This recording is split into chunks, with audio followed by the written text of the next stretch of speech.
चुड़ैल गायिका। आज रमा के कॉलेज में गाने की प्रतियोगिता थी। पिछले 6 महीने से वह इस प्रतियोगिता की जोर शोर से तैयारी कर रही थी। रमा गांव इंदिरापुर की रहने वाली एक गरीब लड़की थी जिसे गाने का बहुत शौक था, लेकिन पैसे की कमी के कारण वह अपने लिए किसी अच्छे गुरु को तलाश नहीं कर पाई थी। इसलिए वह खुद ही गाने का रियाज करती थी। रमा के माता पिता को रमा का गाना गाना बिल्कुल भी पसंद नहीं था। वे कहते, हम गरीब हैं और गाना बजाना अमीरों के शौक हैं। पर रमा बचपन से ही गाने की शौकीन थी। कक्षा 5 से ही उसने गाने की प्रतियोगिताओं में भाग लेना शुरू कर दिया था, लेकिन उसे कभी भी कोई इनाम नहीं मिला।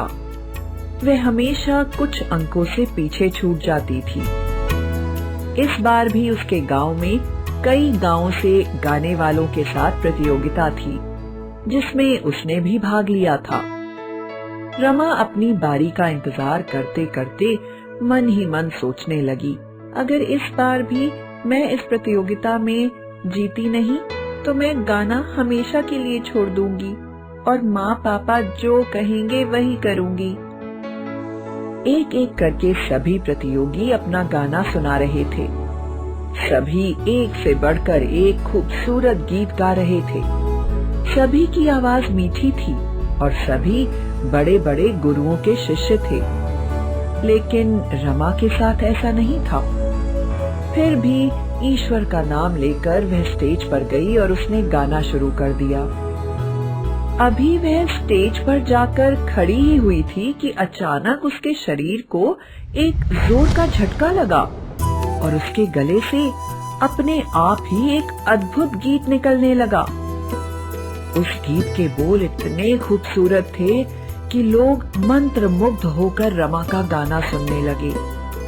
रमा को खुद भी नहीं समझ में आ रहा था कि यह क्या हो रहा है। कुछ देर के बाद अचानक तालियों की गड़गड़ाहट से जैसे लगा रमा होश में आ गई हो। गाना खत्म हो चुका था। रमा को लगा उसके साथ यह न जाने क्या हुआ है और अब तो उसको इनाम मिलने की कोई आशा नहीं। इसलिए अपने माता पिता के तानों के डर से वह चुपचाप किसी चीज के पीछे खड़ी होकर जीतने वाले का नाम सुनने का इंतजार करने लगी और एक एक करके जीतने वालों के नाम पुकारे जाने लगे। पहला नाम, तीसरा, सारे नाम दे दिए गए कि अचानक घोषणा हुई। उसमें कहा गया, यह विशेष इनाम रमा को दिया जाता है जिसने ऐसा अद्भुत गीत गाया है जिसका कोई मुकाबला नहीं है। वह गीत इस प्रतियोगिता से बहुत ऊपर का है।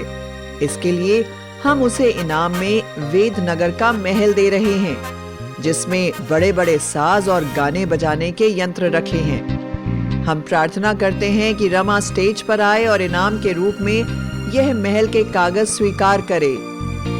मंत्रमुग्ध रमा स्टेज पर पहुंची और उसे वह कागज दे दिए गए। उसने सबको धन्यवाद दिया और फिर से तालियां बजने लगी। रमा को कुछ भी समझ में नहीं आ रहा था कि यह सब क्या हो रहा है। वह बेहोश सी किसी यंत्र की तरह अपने घर पहुंची और उसने वह कागज अपनी माँ को दे दिए। माँ ने वह कागज पिताजी को दिखाए और सारे लोग खुशी से उसे बधाइयां देने लगे। कुछ ही देर में उन लोगों ने अपना सामान बांध लिया और वेदनगर के महल की तरफ चल पड़े। कुछ ही देर में वे वहां पहुंच गए। यह कोई छोटा मोटा महल नहीं, बल्कि बहुत ही खूबसूरत महल था, जिसके चारों तरफ गाने बजाने के उपकरण रखे हुए थे। साथ ही साथ सभी के लिए अलग कमरे थे। हर कमरे में हर सामान मौजूद था। रमा का परिवार बहुत ही खुश हुआ और रमा अपने संगीत वाले कमरे में बैठकर अपने यंत्र को देखने लगी। सब लोग उसके घर में आराम से रहने लगे। अब रमा को कोई संगीत का रियाज करने के लिए मना नहीं करता था, ना ही डांटता था। लेकिन एक बड़ी अजीब बात थी।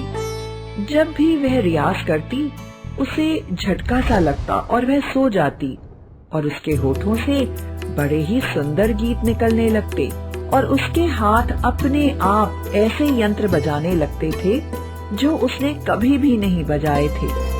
कभी वह गिटार बजाती, कभी सितार, लेकिन उसने यह सब बजाना कभी नहीं सीखा था, इसलिए वह बड़ी ही हैरान हो जाती। एक बार जब वह रात में सो रही थी तो अचानक उसके कमरे के सभी यंत्र बजने लगे। हारमोनियम, गिटार, सितार, ढोलक और तबला, और ऐसा लगने लगा जैसे कोई वहां नाच रहा हो। पायलों की आवाज एकदम साफ सुनाई दे रही थी। वह मंत्र मुग्ध वहीं खड़ी रह गई। कुछ देर के बाद उसे सुनाई दिया जैसे कोई कह रहा हो, रमा, राज्य में राज नर्तकियों की प्रतियोगिता है, तुम्हें इसमें भाग लेना है। सुबह उठते ही तुम राजमहल की ओर जाओ और अपना नाम इस प्रतियोगिता के लिए लिखवा देना। सुबह उठते ही रमा अपने पिताजी के साथ राजमहल जाने की जिद करते हुए बोली, पिताजी, मुझे नृत्य की प्रतियोगिता में हिस्सा लेना है, मुझे राज्य नर्तकी बनना है। उसके पिता हैरान रह गए और बोले, तुम्हारा गाना किसी तरह से मैंने बर्दाश्त किया है, यह तुम कैसी बातें कर रही हो? क्या तुम्हें अब समाज की मर्यादा का भी ज्ञान नहीं रहा? पिता की बात सुनते ही रमा का चेहरा गुस्से से लाल हो गया और वह बोली, तुझे सुनाई नहीं दे रहा मूर्ख? मुझे इस प्रतियोगिता में जल्दी से जल्दी भाग लेना है। बिना किसी देरी के जल्दी से मेरा नाम प्रतियोगिता में लिखवा। रमा के पिता उसके मुंह से निकलने वाली आवाज सुनकर पूरी तरह से डर गए, क्योंकि वह रमा की आवाज नहीं थी बल्कि किसी और की आवाज थी। रमा के पिता उसे लेकर जल्दी जल्दी राजमहल गए और उन्होंने उसका नाम प्रतियोगिता में लिखवा दिया। अगले ही दिन प्रतियोगिता में सभी लोगों को भाग लेना था। रमा के पास गरीब होने के कारण ना तो पहनने के लिए अच्छे कपड़े थे, ना ही गहने। दूसरी बात, उसे नाचना भी नहीं आता था। लेकिन फिर भी अपनी बारी आने पर उसने स्टेज पर नाचना शुरू कर दिया। तो उसके परिवार वाले यह देखकर हैरान रह गए कि उसका पूरा शरीर सुंदर कपड़ों और गहनों से सजा हुआ था और उसके बाल उसके पैरों तक लंबे थे।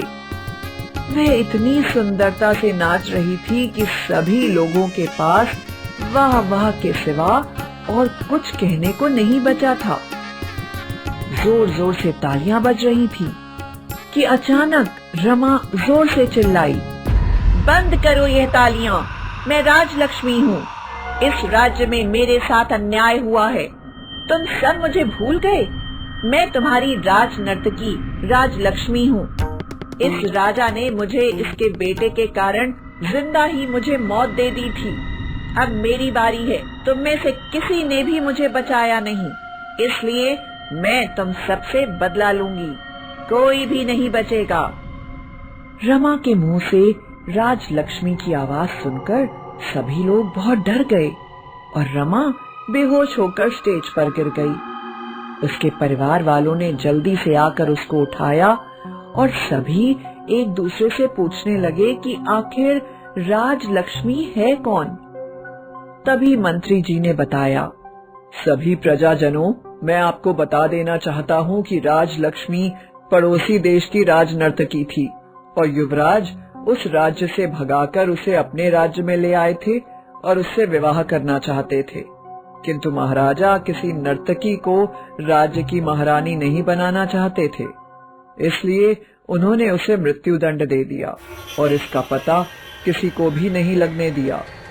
उन्होंने जो महल रमा को उपहार में दिया है, उसी में नर्तकी राजलक्ष्मी का अंतिम संस्कार करा दिया था। इसलिए अब जब रमा वहां पर संगीत का रियाज करने लगी तो रमा के माध्यम से राजलक्ष्मी अपना बदला लेने वापस आई है। मंत्री की बात सुनकर रमा उठकर बैठ गई और अचानक रमा के हाथ तेजी से बढ़ने लगे और उसने दोनों हाथों से मंत्री को पकड़ लिया और बोली, जिस समय महाराज मुझे मृत्युदंड दे रहे थे उस समय मेरा गला तुम्ही ने पकड़ा था ना? लो, अब मैं तुम्हें बताती हूँ कि गला कैसे पकड़ते हैं। और देखते ही देखते उसने मंत्री का गला दबा दिया और मंत्री मर गया। सभी लोग जोर जोर से चिल्लाने लगे। अचानक रमा की लंबाई बढ़ने लगी और वह राजमहल के बराबर लंबी हो गई और उसने अपना हाथ बढ़ाकर राजा को राजमहल से बाहर निकाल दिया। राजा डर के मारे जोर जोर से कांप रहा था। राजलक्ष्मी राजा से बोली, क्यों महाराज, अब आपको कोई तकलीफ तो नहीं है? अब तो मेरा विवाह आपके बेटे से नहीं हो पाएगा, लेकिन आपको अब मैं इस संसार में नहीं रहने दूंगी। और वह अपने हाथों से राजा का गला भी दबाने लगी। उसे ऐसा करते देख अचानक राजकुमार जोर से चिल्लाया, राजलक्ष्मी, छोड़ दो इनको। मुझे नहीं पता था कि तुम्हारी मृत्यु हो चुकी है। मैं हमेशा यही सोचता था कि तुम मुझे धोखा देकर वापस चली गई हो, नहीं तो मैंने अब तक तुम्हारा पता लगवा लिया होता। मैं तुम्हें तुम्हारे राज्य से लेकर आया था, इसलिए तुम्हारी नाराजगी सिर्फ मुझसे होनी चाहिए कि मैंने तुम्हारा ध्यान ठीक से नहीं रखा। पिताजी ने तो वही किया जो एक पिता को ठीक लगा, इसलिए तुम दया करके मेरे पिता को छोड़ दो। राजकुमार की बात सुनकर राजलक्ष्मी बहुत जोर जोर से हंसने लगी और हंसते हुए बोली, अच्छा तो ये बात है राजकुमार, तो तुम्हें समझ में आ गया कि तूने मेरे साथ धोखा किया है और तू ही मेरी सुरक्षा नहीं कर पाया। चलो आज मैं तुम्हें अपने साथ ले जाती हूँ। इस संसार में रहकर तुम क्या करोगे? तुम्हारी कोई जरूरत नहीं है। राजकुमार बोला, राजलक्ष्मी, मेरे छोटे छोटे बच्चे हैं, मेरा विवाह हो चुका है और मेरी एक फूल जैसी पत्नी है। मेरे साथ इस तरह का अन्याय तुम नहीं कर सकती। राजकुमार की बात सुनकर राजलक्ष्मी रमा के शरीर में जोर जोर से नाचने लगी। उसके पैर जब धरती पर पड़ते तो धरती में भूचाल आ जाता। राजलक्ष्मी ने कहा, मैं बिना राजकुमार को लिए यहाँ से नहीं जाऊंगी। या तो राजकुमार अपनी पत्नी दे या फिर वह मेरे साथ चले। अचानक वहाँ राजकुमार की पत्नी आ गई। उसे देखकर राजलक्ष्मी हैरान हो गई, क्योंकि वह उसकी छोटी बहन विजयलक्ष्मी थी। विजयलक्ष्मी ने राजलक्ष्मी से कहा, बहन राजलक्ष्मी, तुम्हारे गायब हो जाने के बाद राजकुमार बहुत ही बीमार पड़ गए, जिसके कारण उनके पिता को हमारे राज्य आकर हमारे महाराज से यह प्रार्थना करनी पड़ी कि वह तुम्हारी बहन यानी मेरा विवाह उनसे कर दें, ताकि राजकुमार को कुछ शांति मिले और वह तुम्हारा बिछड़ना बर्दाश्त कर सके। उनकी प्रार्थना को महाराज ने मान लिया और मेरा विवाह राजकुमार से हो गया। अब मेरे 2 छोटे छोटे बच्चे हैं जिनकी तुम मौसी हो बहन। हाथ जोड़कर तुमसे विनती है कि हम सब में से किसी को भी नहीं पता था कि तुम्हारी मृत्यु हो चुकी है। मैं तुमसे दया की भीख मांगती हूँ, मेरे पति को छोड़ दो और चाहो तो मुझे ले चलो। मैं तुम्हें बता दूं कि राजकुमार ने तुम्हारे नाम से एक संगीत विद्यालय खोला है, जहाँ वे अपना सारा समय गुजारते हैं। बहन की बात सुनकर चुड़ैल बन गई राजलक्ष्मी का क्रोध शांत हो गया और वह उनको आशीर्वाद देकर हमेशा के लिए वहाँ से चली गई।